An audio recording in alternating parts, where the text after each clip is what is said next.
Hey, what is happening, you guys? Welcome to the Proclivity Podcast. If you are visiting us or listening to us for the very first time, we want to let you know what we do. And there's one thing that we do, and we do it actually very well. We create healthier bodies and happier lives. And how do we do this? We do it by harnessing the benefits of metabolic flexibility. Yes, metabolic flexibility. If you don't know it, you're about to get to know it, because we focus hard on creating metabolically flexible bodies. And we also harness the power of our words so that we can start living the life that we want to live, not the life we have to live. So, with that said, before we get into our podcast, before I introduce my wonderful co-host, we want to thank our sponsor, 8 Sleep.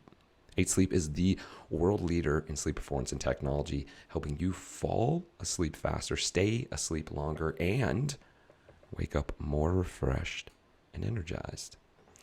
To find out more about 8 Sleep, go ahead, head over 8sleep.com. If you find the product that you want to purchase, use the discount code right now, Joel. We're trying to switch it over to Proclivity. Right now it's Joel. No offense to you, Emily. No offense to you. None taken. I'm your host, Joel Cochran, and I'm joined by my incredible co-host and NTP, Coach Emily Rodella. Coach, how you doing? Hello. Doing well.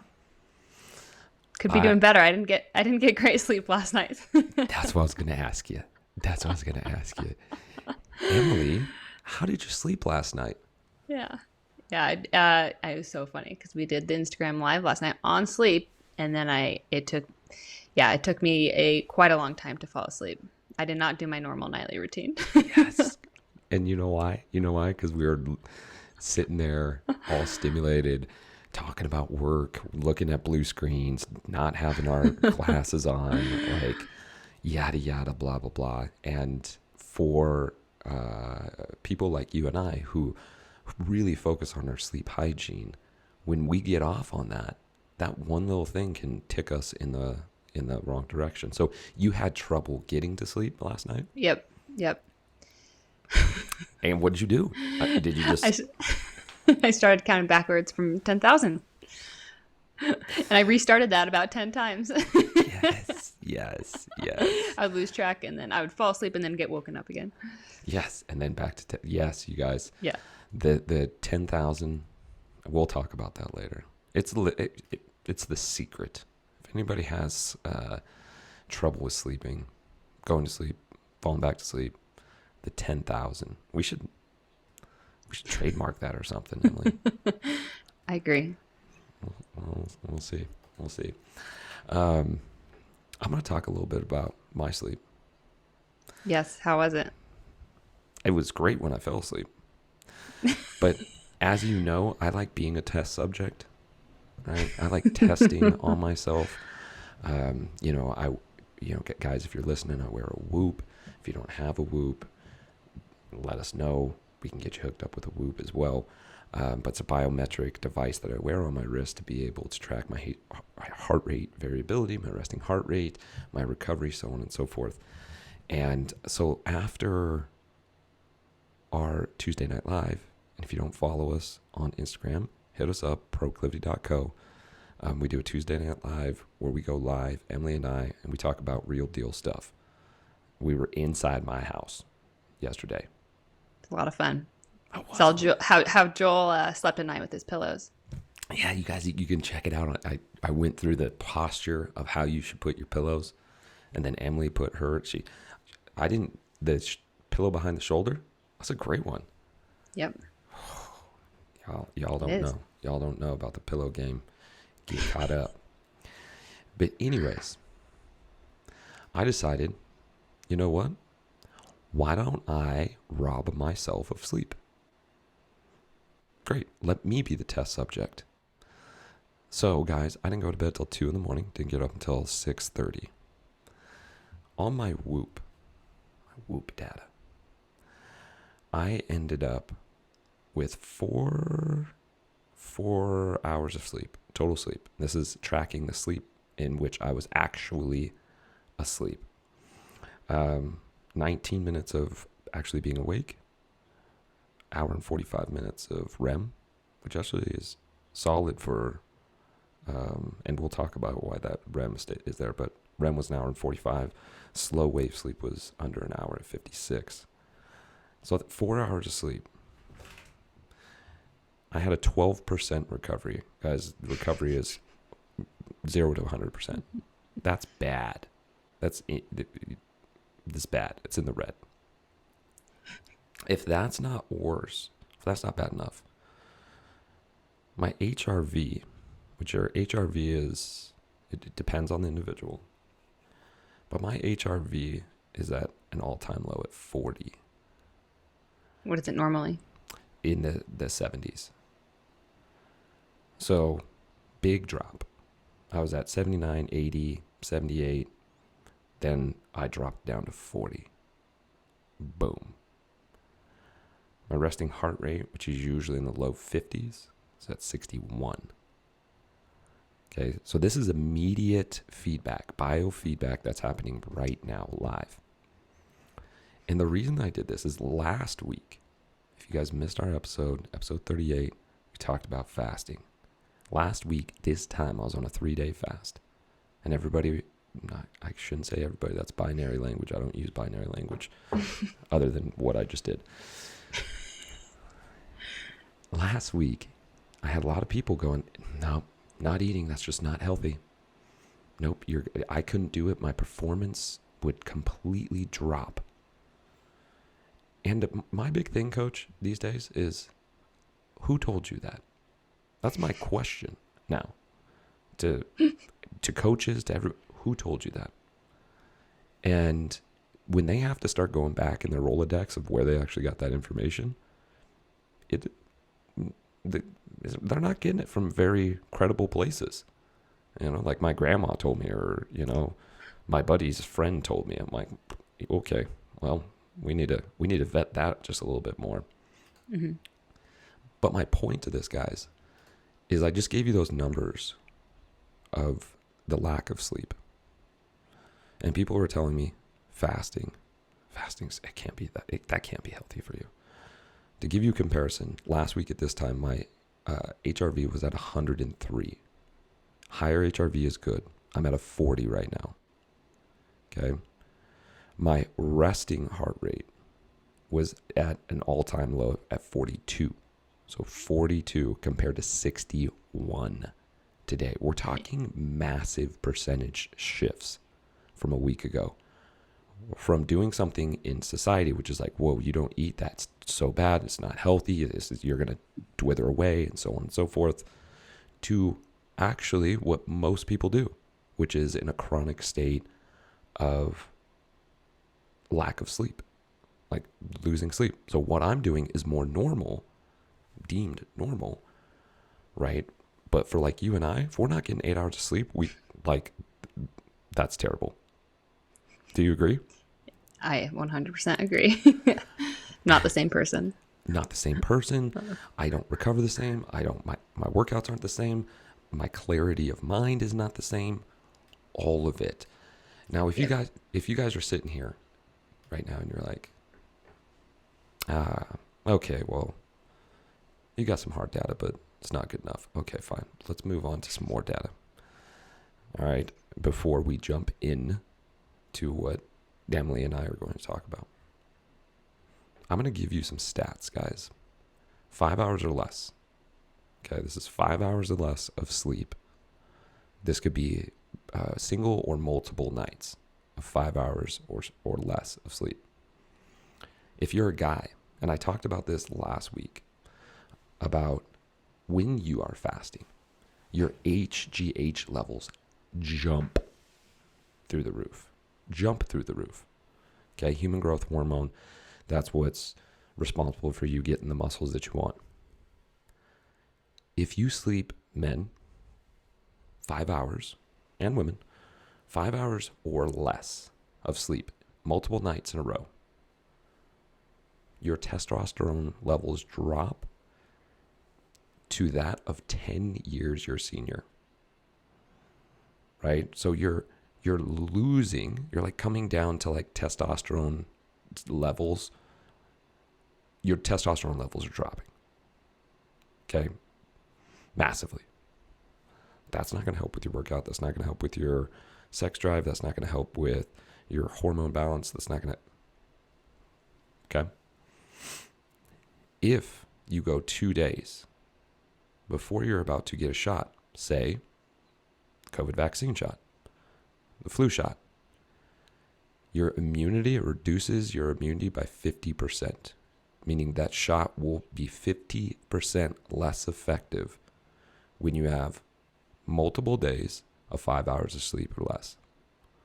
Whoa, that's very relevant for these times of getting your vaccine shot and it not having the same efficiency due to the fact of the lack of sleep. Some more stats. Same concept, 5 hours sleep or less. You have a decrease of 70% in your NKC, which is your natural killer cells. Those are the ones going around and cleaning things up. 70% decrease. So if it's not doing its job and cleaning it up, what does that mean? Increase in chronic disease, cancer, mental disease, all of that. This one's a fun one, Coach. I like this one. If you're trying to lose weight, which is part of what we're talking about today, how to sleep to lose weight, and you are not sleeping more than 6 hours a night, 70% of all the weight that you lose is going to be muscle mass. Yikes. Yikes. Yikes. You ever heard the term skinny fat? Mm-hmm. Yeah. Ooh.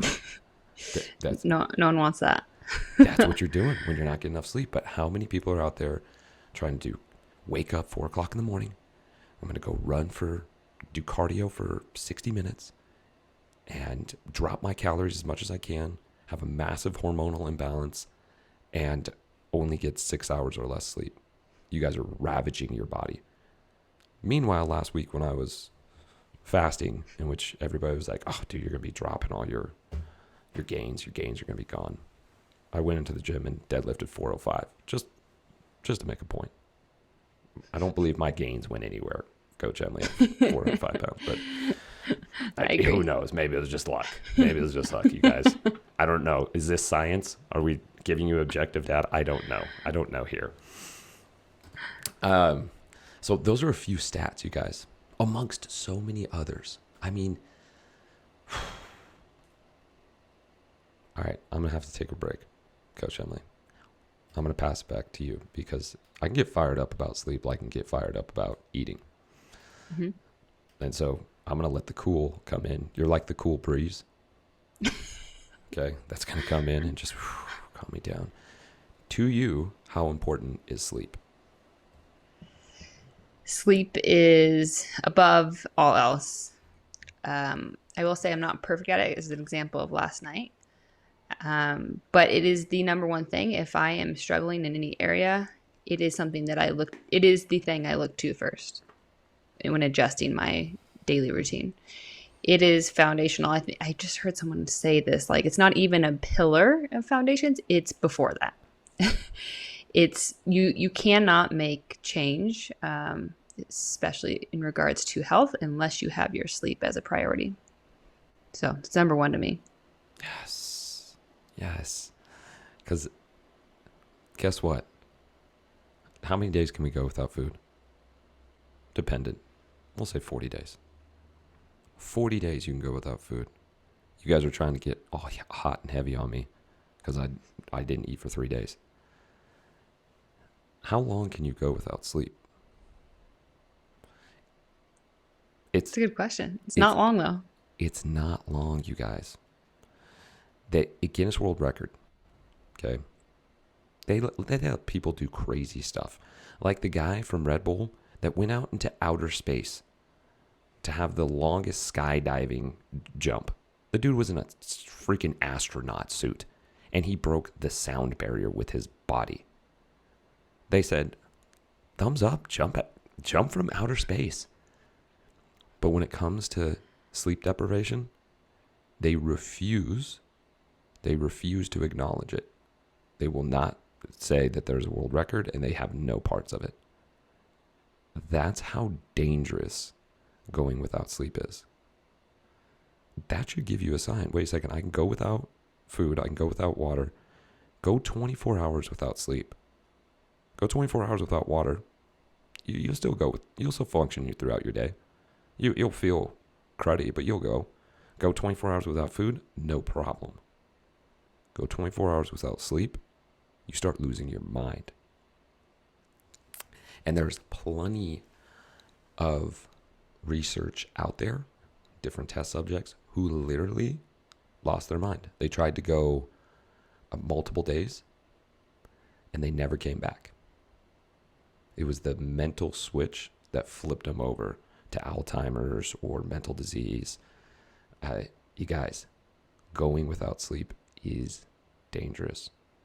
So it's dang important. 100% agreed. There's some stats that we're going to get into. But before we get into these stats, I want to get your take on sleep and nutrition. Right? This is where the people are here. We said, hey, how to sleep to lose weight. We're going to talk. We're going to talk about sleep hygiene, guys. Why that's so important. Some different stats when it comes to your health and sleep. But let's talk about sleep, weight loss, nutrition. How does a lack of sleep affect us when it comes to our nutritional goals or building the body that we want? Yeah, lots of things. Couple big points I like to point out. It affects your blood sugar. And a lot of you may be like, I don't have any problems with blood sugar. I don't have diabetes. That doesn't relate to me. It relates to all of us. Blood sugar, spikes in blood sugar causes inflammation, causes cravings, causes us to want to eat more. So it does affect all of us. So when we get a lack of sleep or don't get enough sleep, it will have an effect on your blood sugar. Increases your cravings. You'll be more hangry. You'll be less likely to go between meals without needing to snack or thinking about it. So number one, blood sugar. Because without that, it's going to be extremely hard for us to lose weight because our body will be under stress. Number two, it affects our decision making and our memory. So not only will we be inefficient in our day of work, we're going to not be able to make as good of decisions, especially when it comes to food and exercise and talking to our coworkers, our partners, things like that. We're going to want to eat more. I think, did you list the stat on how much more we eat? When we 300 calories on average, guys. We eat 300 calories additional if we are 6 hours or less. Yeah. And again, related to blood sugar, it can be related to we're stressed out because we haven't gotten enough sleep, and some of our stress response is to eat. Could be for a multitude of reasons, but that's the truth. And then on my third biggest point is it decreases our immune system. We aren't recovering as well when we don't sleep well, not only from our workouts, but in general in fighting off disease. So like you mentioned before, with the vaccines or even with getting COVID, those are both big stressors on our system, and it's not going to react the same if we aren't getting sleep. Yes. And then I will also say, you mentioned that we're not going to be, our body's going to start eating up our lean muscle mass. When you're not getting enough sleep, your melatonin isn't as high of levels as it's supposed to be at night. Melatonin is actually what increases our fat to be burned, the fat that we want to be burned, the adipose tissue. It's what increases fat burning abilities. So again, all these different factors, they all coincide and relate to weight loss and health in general, which is more important, right? Yes, absolutely. And you hit something that's very intriguing. Hey guys, I want you to listen in. If you don't know what melatonin is, it's that the hormone that's released later at night along with your circadian rhythm. Your circadian rhythm is your wake and sleep cycles. What time are you going to sleep? What time are you waking up? And when our circadian rhythm is good, our melatonin is being released at the right time. And so what Coach Emily is saying is that when you're having good releases of melatonin, you're actually burning more fat. Yes or no? Yes. Studies show. Studies show. Listen, guys, we're fine with making bold statements here, or AKA I am, and for Emily to say studies show, and it depends on everybody else. It depends on the person. But I will make some Correct. bold ass statements here, okay? Because what are we trying to do here? We said in the very beginning of this podcast, what's the one thing that we do and we do very well? We create metabolically flexible bodies. Two sources that your body uses. It's going to use carbohydrates or it's going to use fat to be able to keep your body moving. So what are we trying to point you to? Being able to use more fat for your energy source. This is why we talked about fasting last week, episode 38. Check it out if you missed it.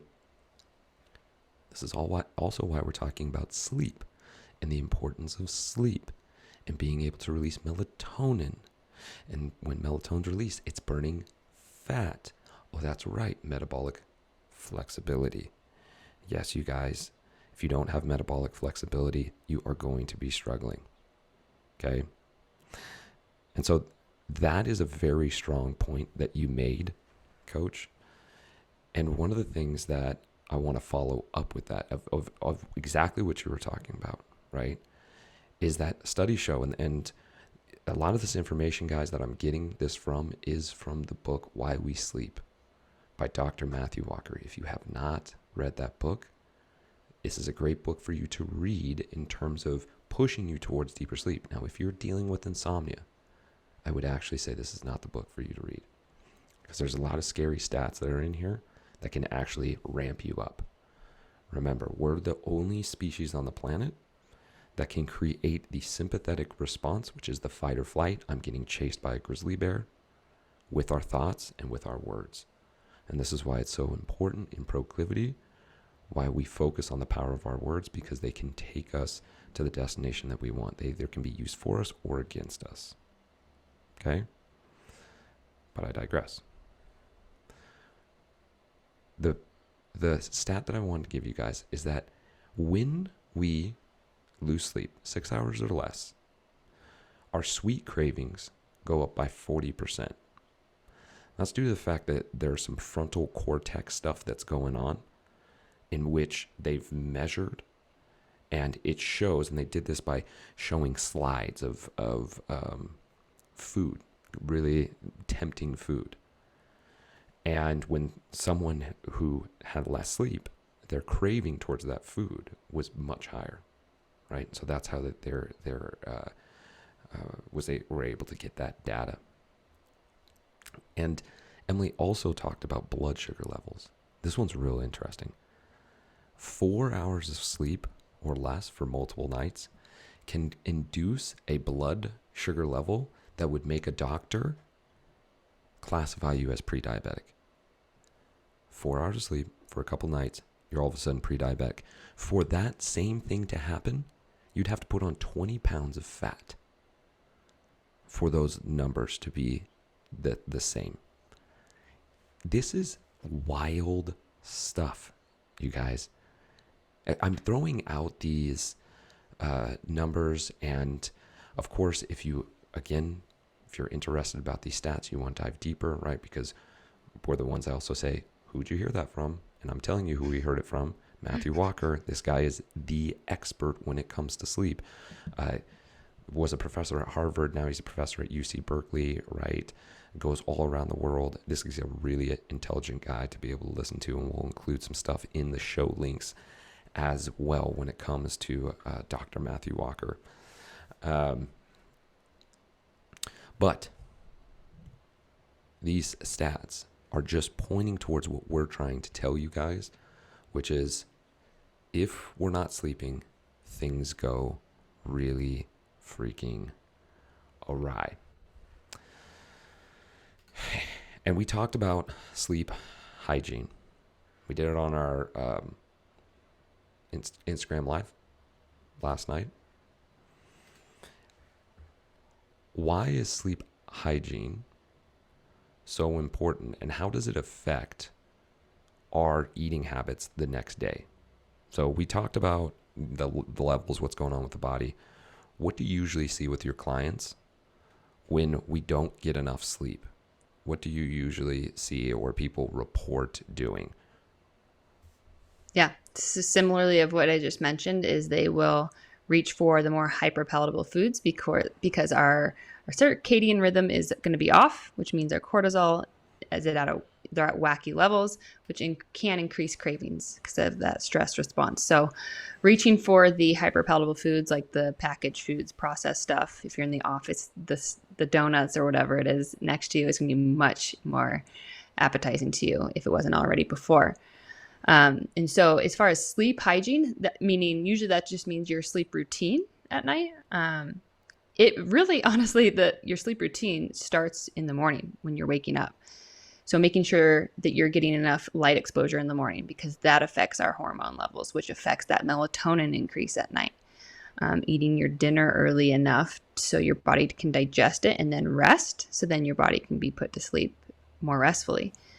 But then that sleep hygiene, again, making sure that you have that routine, you get your brain into thinking, oh, okay, it's time for sleep and I need to get to bed. Because without that, it's been shown that you won't have as much quality sleep, meaning you won't go through the appropriate stages of sleep. So when you wake up in the morning, you are not as rested, and so on and so forth with all of these things we've mentioned before. Yeah, that's a great point, is the different stages of sleep. And you guys, you have different stages, and there's actually 4 stages, but what we're going to be talking about is just 2 really focused stages, which is REM sleep and deep sleep. REM sleep is the part of sleep that is healing your brain, and deep sleep is what's healing your body, so recovering for your body. Deep sleep tends to be in the beginning of the night. REM sleep tends to be at the end of the night. And so when talking about sleep quality, so what Emily was saying, if you decide, okay, I'm going to get up early and I'm going to hit my workout, and you're cutting off, you usually wake up at 6, you're going to wake up at 4, and you cut those 2 hours off, right? Because, well, I'll be able to get my 60 minutes of exercise in, which is so important. We're cutting off that end part of REM, because REM lives at the end of the night. So when you're waking up early, you're actually cutting off that REM. So now the brain is not recovering. And we were talking about those hormone levels.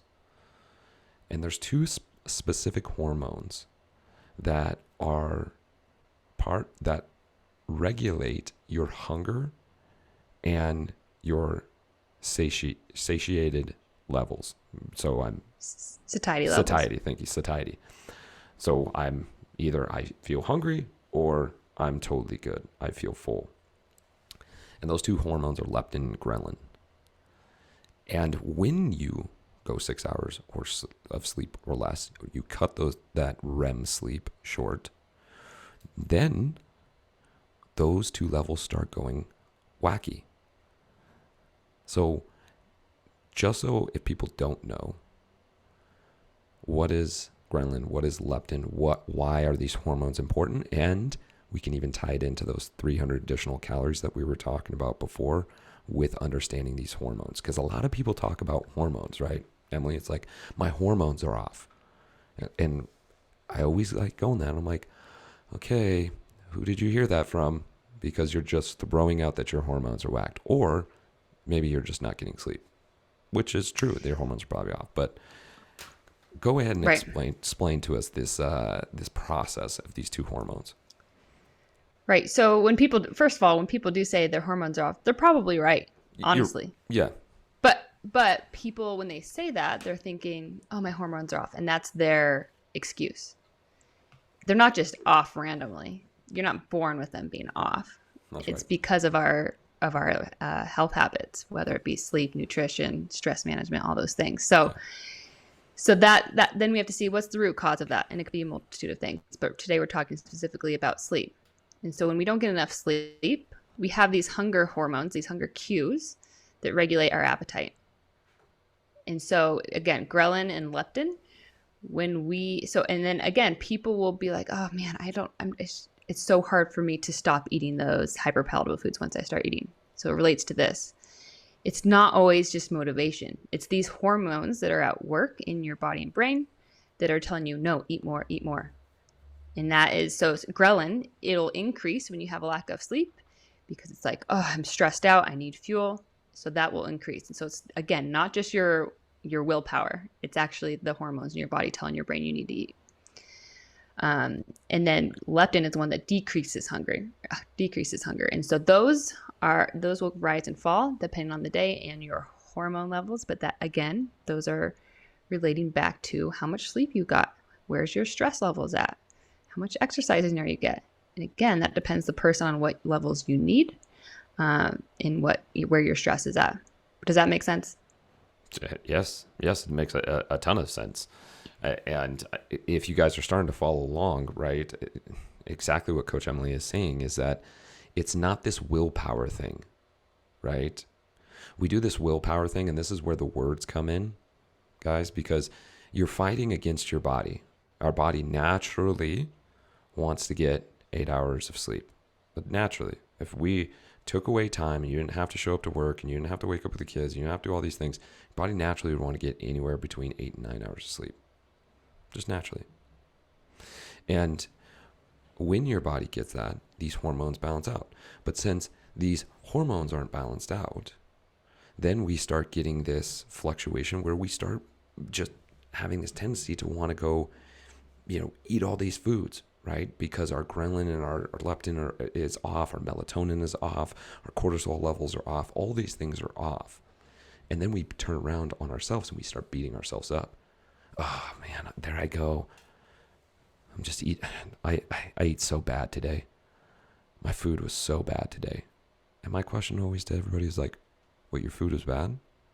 Did it cheat on your wife or your husband? Did your food steal your money? Did your food say some bad things to you? Emily knows what I'm talking about because I rep this out quite often. Your food is not bad. You can say, I ate food that had less micronutrients. It was a more calorically dense food I decided to make.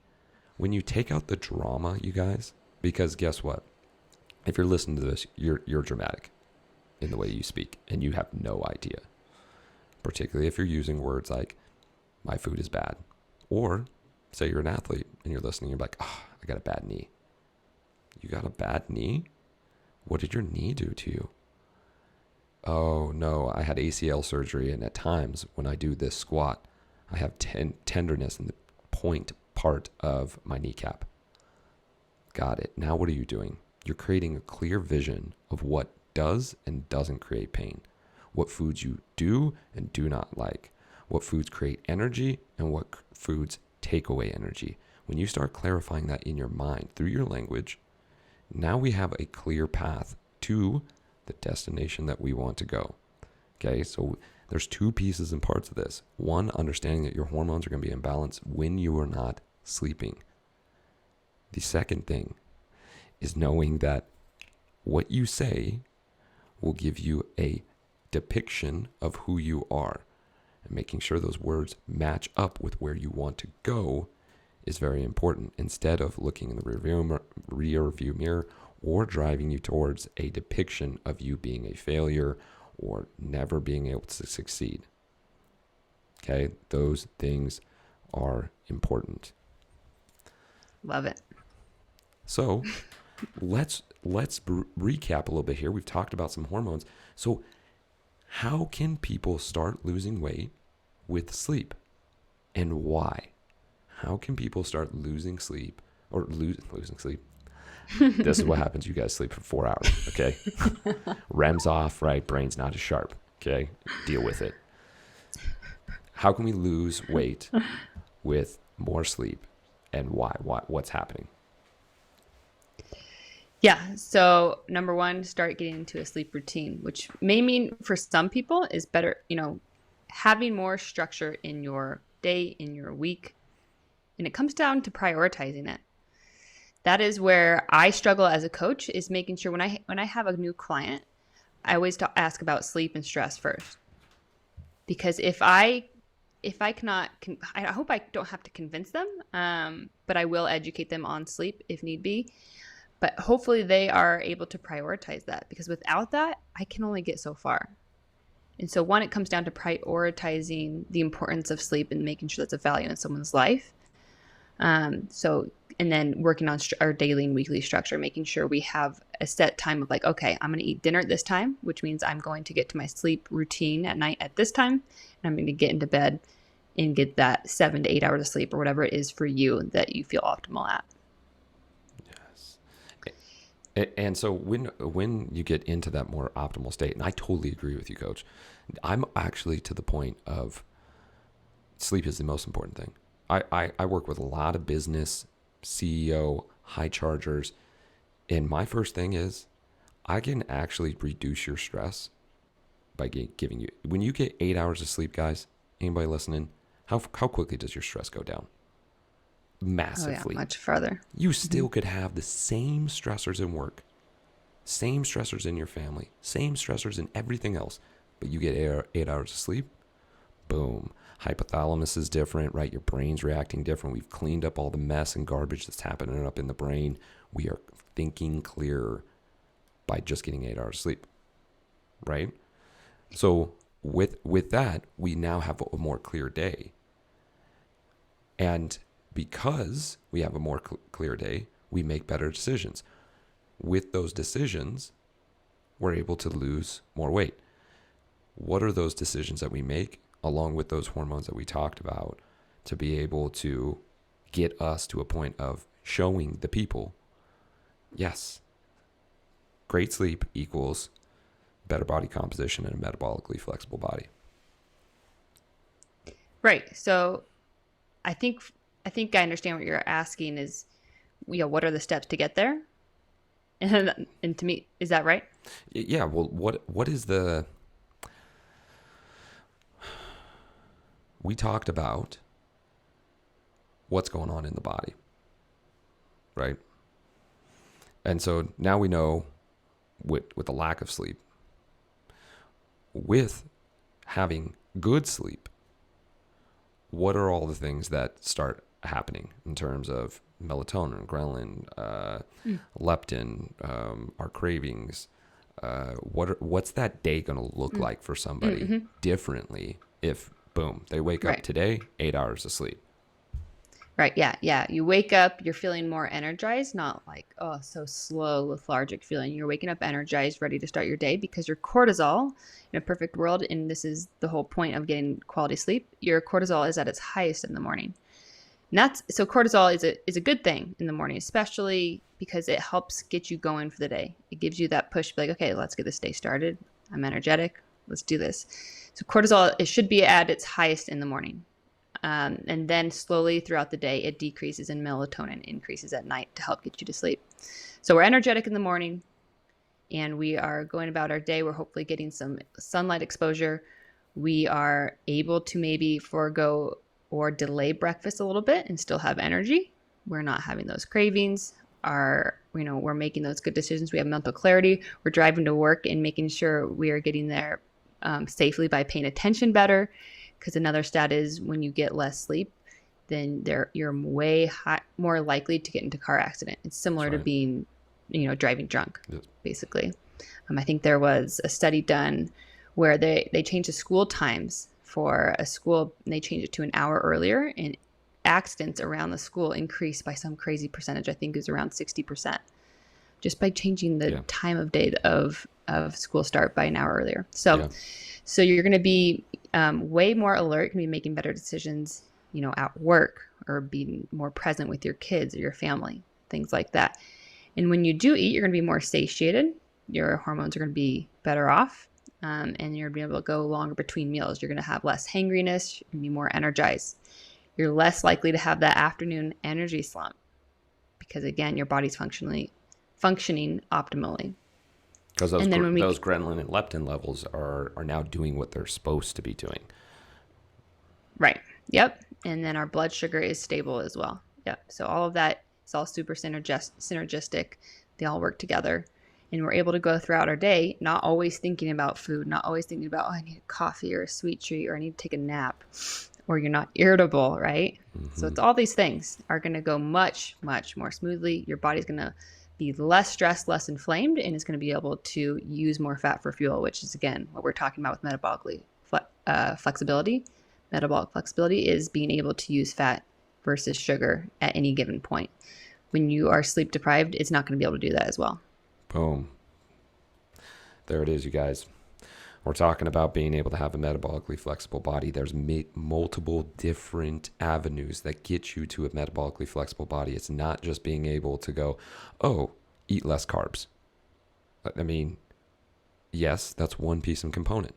But as you can see, just with sleep alone, it has a massive effect on your hormones, cortisol, melatonin, leptin, ghrelin. These are all things that are going to vary the way you eat, how you are eating, not just what you are eating, but how you are eating. And by being able to get more sleep, you do balance out those hormones to be able to make better decisions.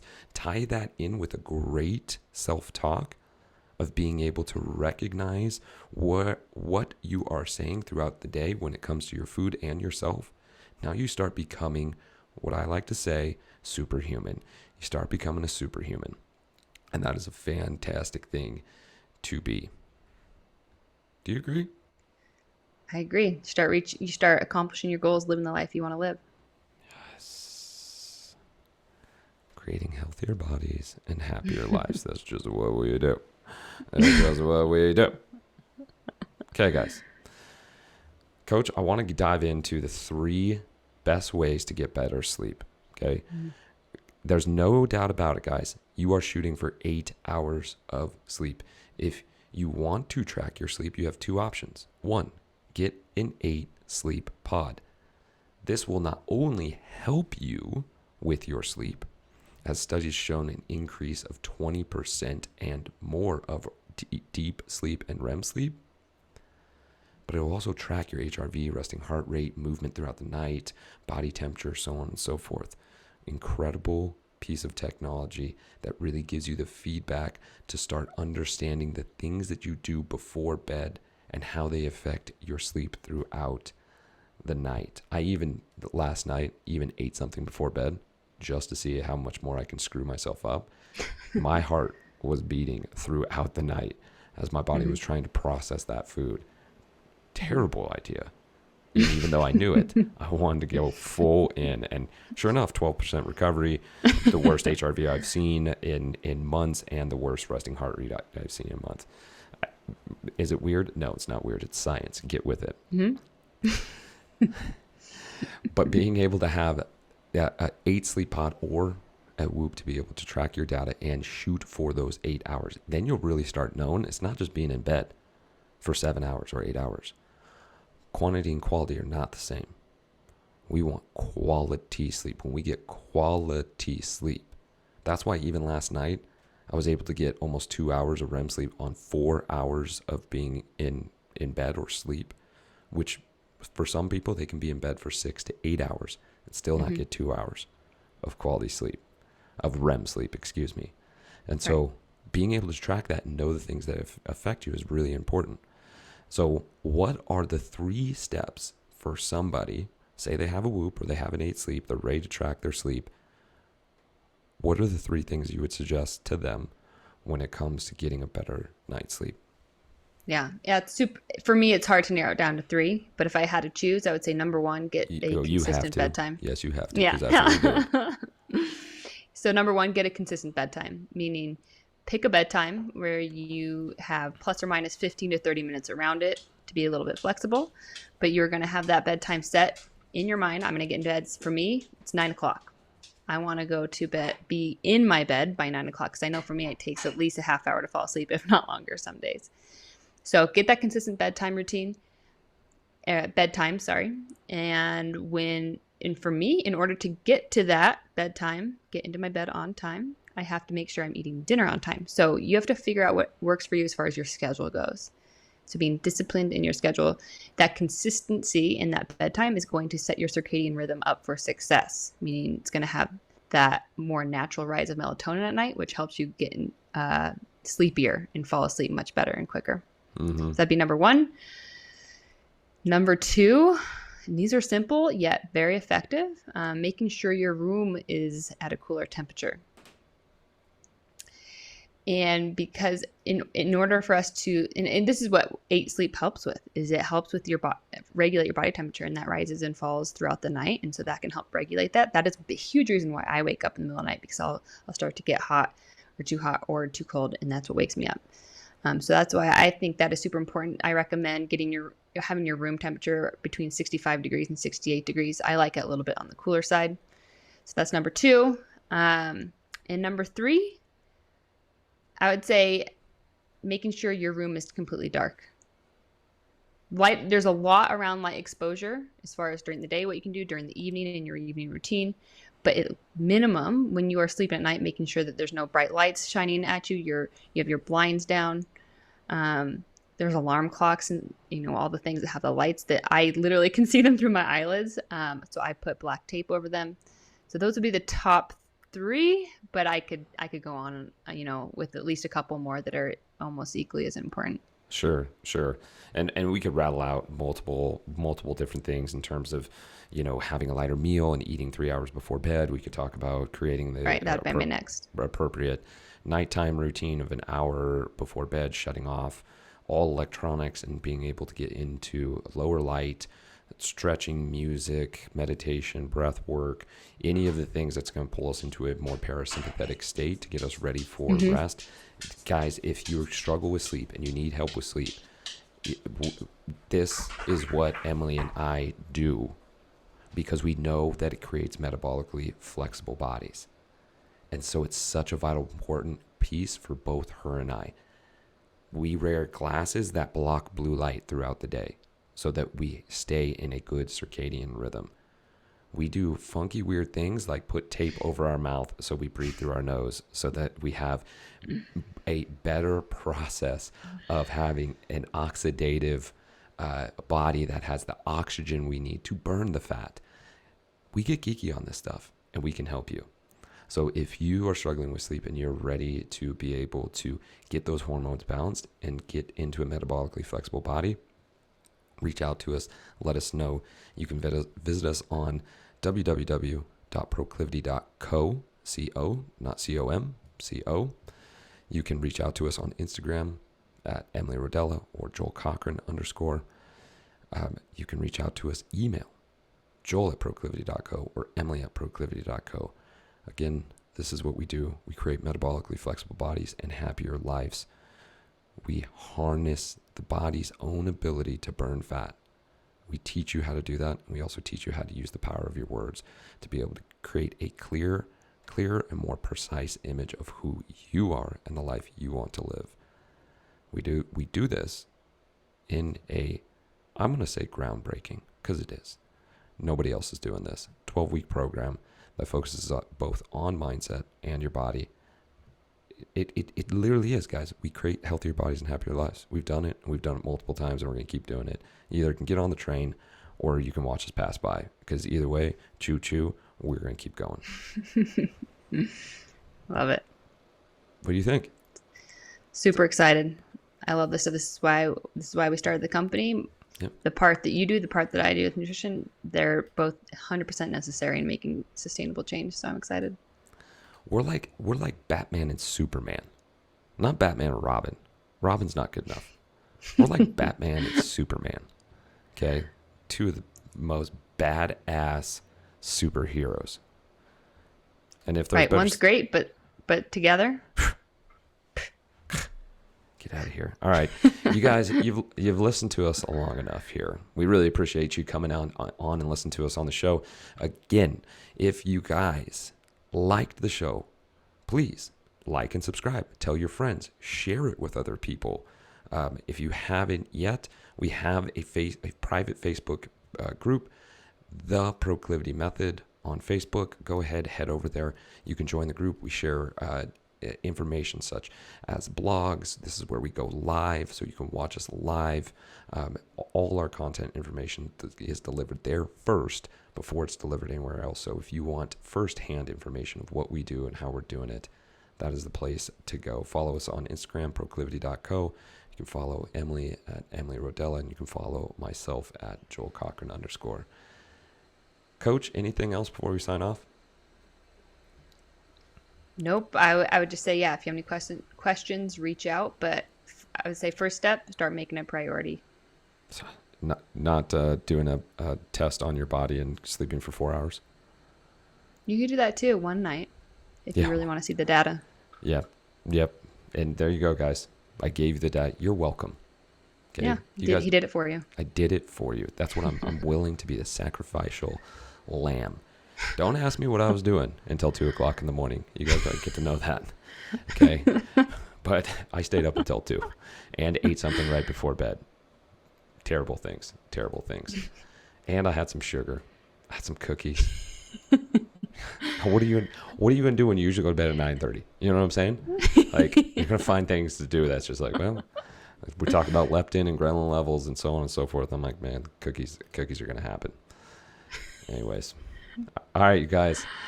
Until next time, we thank you. We appreciate you guys. If you want more information, head to www.proclivity.co.